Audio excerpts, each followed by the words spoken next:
À un peu plus de 100 km de Korogo, dans la sous-préfecture de Boran, département de Dikodougou, se trouve Mara. Dans ce gros village de plus de 7000 âmes, vivent en parfaite harmonie plusieurs peuples, Senufo, Koyaka, Malinké, entre autres. À Mara, les symboles sont importants et sont source de bénédiction. À l'instar de ceci, un baobab, qui, dit-on, apporte le bonheur à ses visiteurs. Une autre référence, cette tombe, qui date des années 1700. Elle est de Ouattara Bazoumana, arrière-petit-fils du fondateur du village. C'est ici que des villageois et même des étrangers viennent se recueillir pour s'attirer des grâces. Mara est également connue pour sa richesse culturelle, notamment ses danses, dont le kroubi ou encore le passe. Quand on partait au mariage vers Kouroudou, quand on a vu la danse copée, ça nous a plu. C'est là qu'on est venu créer chez nous à Mara.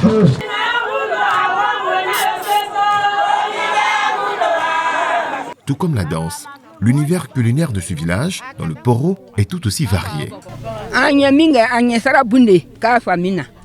Avant, c'est ça on préparait pendant la fête. On appelle ça en français le Congodé. Mais chez nous ici, on appelle ça le Beneto. Les feuilles de dongo, plus l'arachide avec du riz. Donc ça, on appelle ça chez nous le Bokorobi. Autant d'atouts à promouvoir. C'est justement l'objectif du Migaro Festival. Le festival avait pour objectif de valoriser nos cultures, nos traditions ancestrales et de faire aussi la promotion du sport et aussi appeler le développement vers le village.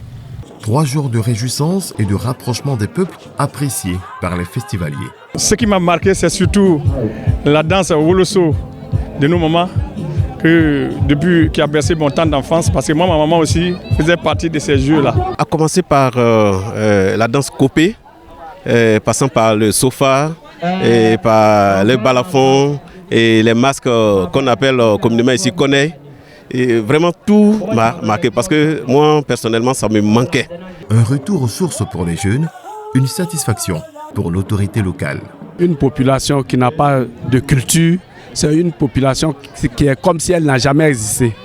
Donc je pense que c'est une bonne nouvelle, c'est une bonne chose et qu'elle puisse être répétée chaque année pour que chacun puisse révertir les sources anciennes pour savoir d'où on vient.